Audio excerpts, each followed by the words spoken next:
All right. You know what else it's time to do, guys? It's time to get to our top story of the day, which is Trump's Hollywood ambassadors. Yes, this is actually kind of crazy stuff on X and Truth Social.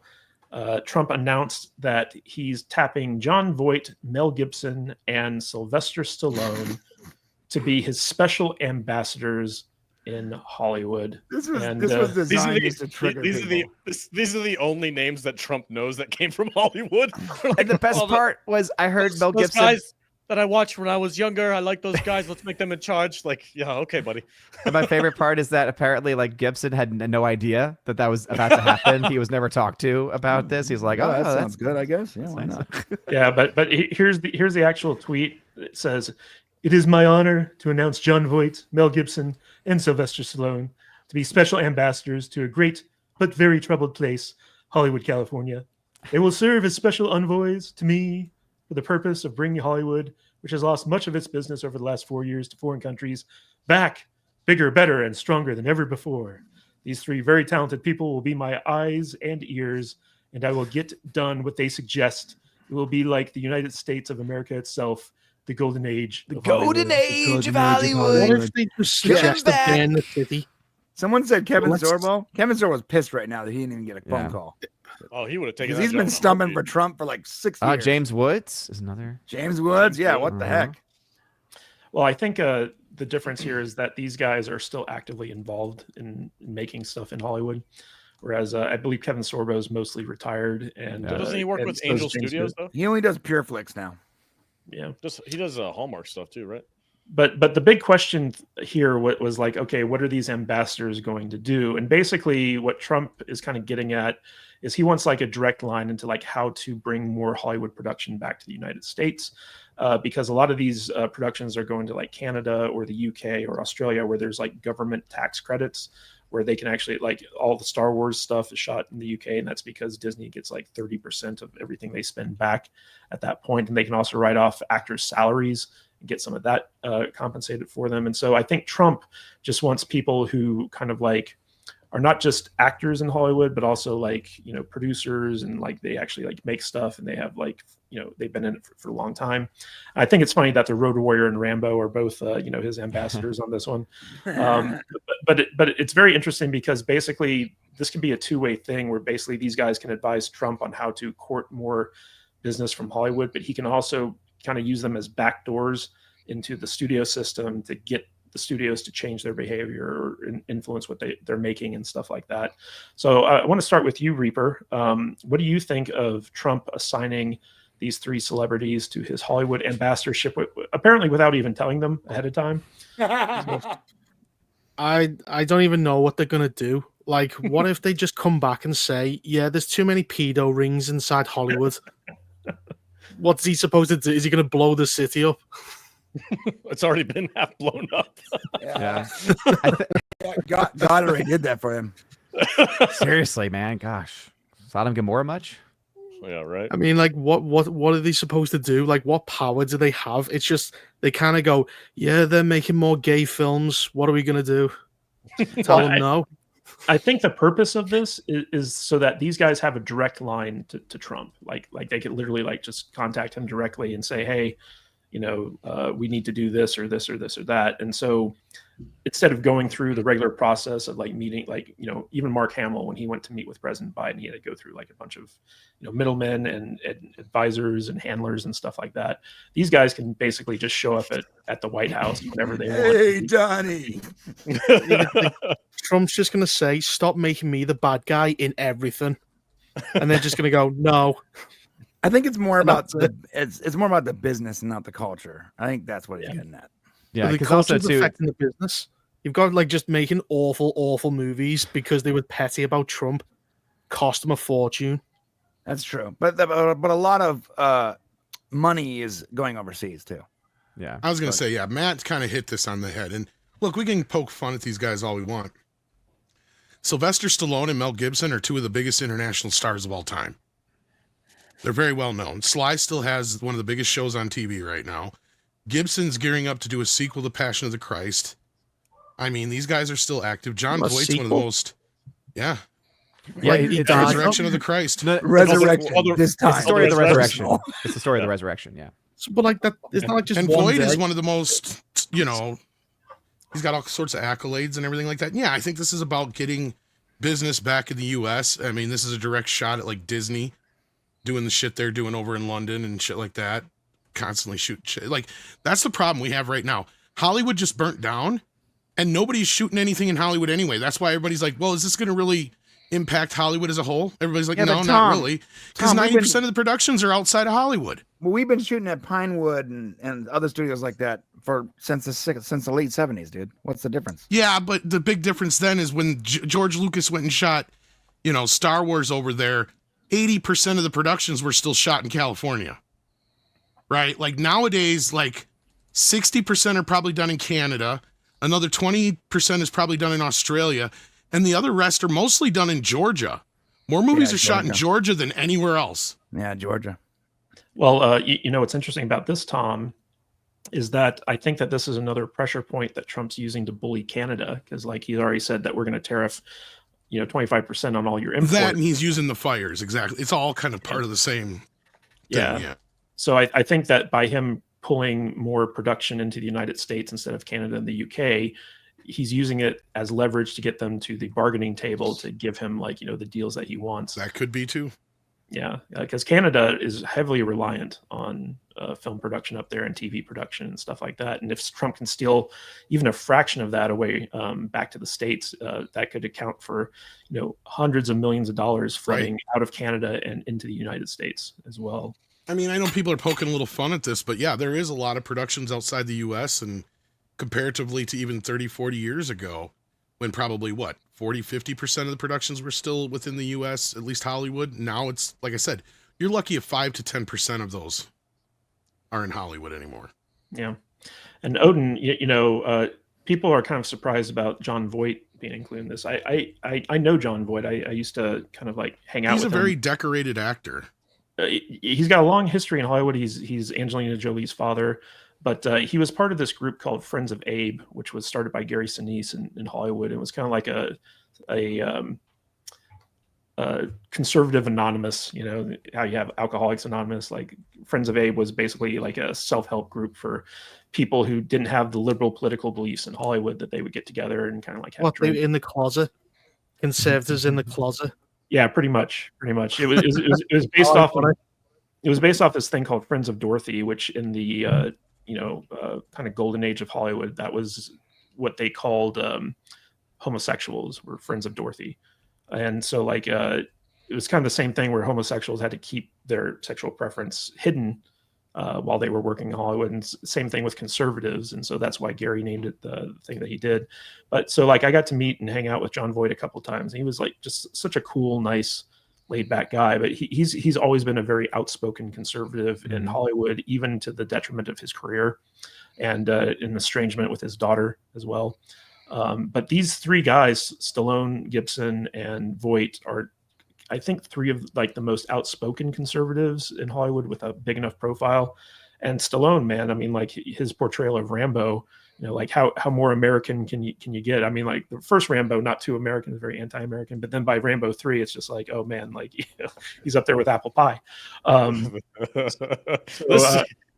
This movie is dedicated to the strong fighters of the Taliban. Yeah. Yeah, that was as American as you can get. Let's go to the Middle East and freaking start a war. Well, at the time, the Taliban was anti-Russian, so it's gone full circle. They're our friends again, aren't they? Yeah. But Odin, how do you think these three guys could influence Hollywood having the president's ear? I don't think it's going to really make too much of a difference. I think this actually more so is more of an honorary title. I think that they're definitely going to have access, right? Because I do think that a big thing that is on Trump's agenda for the next 4 years is to bring a lot of things back. And that includes, Hollywood, movie production, manufacturing, amongst many other things. So this makes a lot of sense for him to have it as a part of that puzzle that he's going to be trying to figure out over the course of the next, of his next term. And I think that has more to do with this than anything else. It also could be his way of trying to maybe thank them for possibly contributions or possibly just vocal support. Did he just out them as supporters? I mean, that's the other thing too. It's like, honestly, like, what if that happens to be a part of it? Is like he happens to know that they were big donors, but they didn't publicly like necessarily have that. I don't know. Stallone spoke at Mar-a-Lago. Yeah, Stallone is more public with that, and I think especially is you Voight. could. And Voight too, but for me, like, I think a lot of people could probably guess the politics of Mel Gibson. Gibson, I don't remember ever really hear him mentioning Trump or in a positive or negative. He like kind of didn't speak to him too much. I was listening to his recent interview on Rogan, and it really didn't come up all that much, right? And so I think again, we could probably assume what he is, but he did say he answers the call though, so I mean, it wasn't like he brushed it off or anything. Oh yeah. It's just, I think, more of just an interesting way in which he announced it, to really not having told them about it or talked to them in any way about it in advance, or at least not with Mel Gibson. So it's like interesting. The thing about Gibson is that he's a very outspoken Christian. Yes, and because of that, he got canceled in Hollywood essentially. Yes. Well, that's also too, like with Gibson, especially when you talk about Jews, remember his faith. Well, also the other. Yeah. He was wrongly portrayed as an anti-Semite, and then his film was painted. The Passion of the Christ was painted as anti-Semitic, and it's just, if you've ever watched the film, I watched that film every and then year it with totally bombed. Wait, with my never mind. students. Oh yeah, exactly. But I watched that. I watch that movie every year with my students, and so I've seen that film countless times now, and because I've got 6 different classes, and so I watch it 6 times every year basically.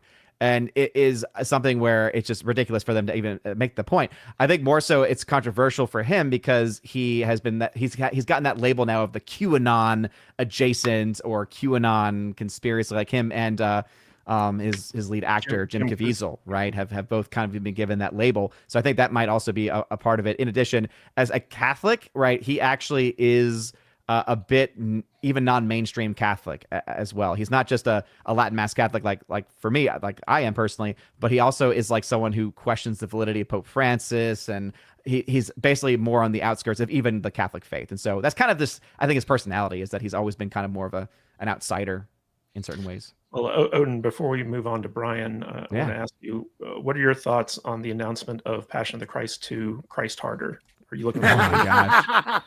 Well, that's not the title. That's not the title. It's not the title. Okay.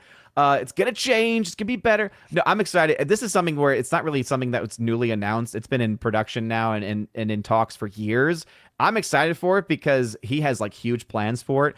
Because it's not just going to be the resurrection. It's going to be like his ideas, it seems, are going to span all the way to like the fall of the angels, and like have it be from like that spiritual perspective, the spiritual like dimension essentially. So having like an aspect of the fall of the angels, of Satan, of the demons, having like showing of the spiritual battle and spiritual warfare, like tying all of that into the actual resurrection itself, of which part of what we believe is what's called the harrowing of hell, where he frees the just souls of the Old Testament. So you could actually make that really, really cool.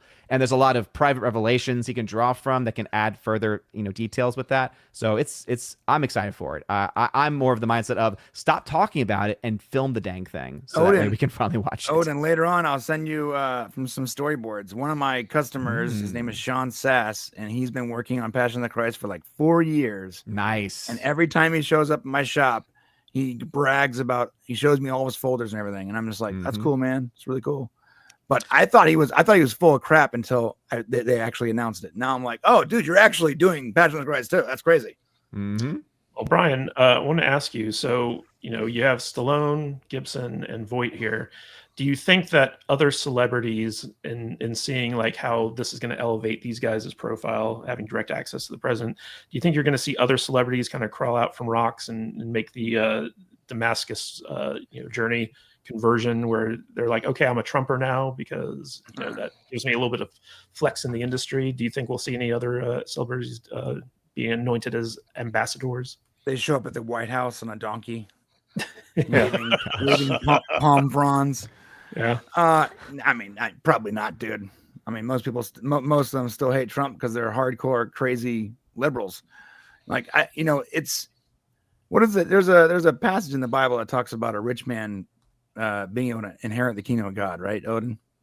Yeah, basically that for a rich man it'll be very difficult because of the many possessions they Like have passing distracting a them. camel through the eye of a needle. Right. Mhm. And when they're referring to the eye of a needle, they're not talking about the eye of an actual like needle used to sew with. It's actually both, a actually. doorway. Yeah. So the thing is, though, it's possible for sure, but like I'll just say, biblically speaking, it's not probable because they have whatever they want. They're stuck in their ways. It's hard for a liberal to come around until they've actually suffered. And when you're not suffering, like, so the liberals I know that have come around to conservatism or at least centrists like I have, is because they've suffered under the liberal regime. But celebrities and these Hollywood guys, these Hollywood people, they're not suffering. So there's no reason for them to change their thought process or to change their allegiances or anything, and unless they think it's going to be good for their career because they're a bunch of narcissistic a-holes. But I mean, for real, like there's no reason for them to bend the knee because they aren't suffering. People that do change their mind, it's because they suffer enough to realize that their previous mindset was incorrect. Well, I'll tell you this much, Brian. Like, I don't know if you know this or not, but I used to work in Hollywood, and when I was, we didn't know that. We didn't know that. yeah, when I was in there, there were so many people who aren't liberals that just stay quiet because they don't want to potentially damage, their career or their reputation, or like, they want to be able to work essentially. But I think that over this past election, like we've seen young people kind of embrace MAGA. We've seen people kind of like move, at least not necessarily right, but at least center, where they're like, hey, like this, going so far to the left has been detrimental. It's been bad. And so we might see situations where people who were previously quiet, who shared these beliefs, come out publicly because the winds do seem to be kind of shifting. You have like, winning the popular vote this time around. And so like that signals like a big kind of like thumbs up for his mandate.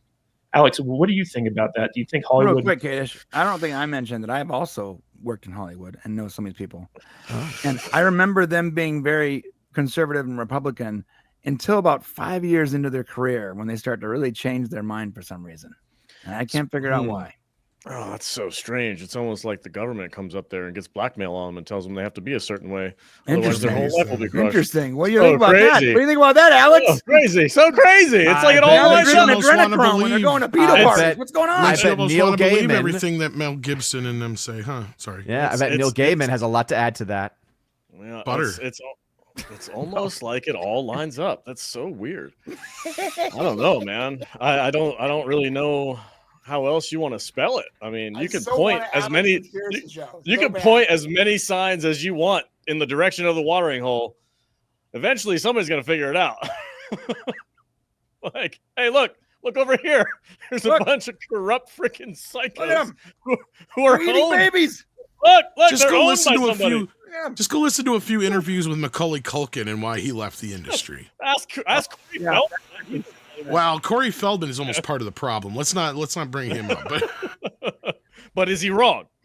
Well, is he wrong? We'll talk about that. He's a little bit of an opportunist, though, right? Why not? I don't know, dude. What was the question? I don't remember. Because your eternal soul is at jeopardy. Butter. Do you like butter? That was the question. Alex, how do you think Trump and his ambassadors are going to influence Hollywood? The realistic take is probably not very much. I think if anything, they're like Odin mentioned, is like they're going to try and bring more work into the States by doing tax cuts and incentives and trying to put American workers. That's probably the most benign, reasonable answer to it. But I don't know if these are the right guys for the job. I guess Sly's 76. I'm like, the dude's going to croak soon, I think. He's just so juiced up on freaking steroids. I'm surprised he's still alive as it is. But it's like, yeah, I guess. Go ahead, put him in charge. Who cares? His shows are cool. I'm just waiting for Alex to be like, Ted Cruz killed the president. Man, we never landed on the moon. LBJ definitely has something to do with Kennedy, though. I'll tell you that much. I could say that. That's out loud. Chemtrails are turning us all gay. But am I wrong? Birds aren't real. Wow, now that one's a little weird.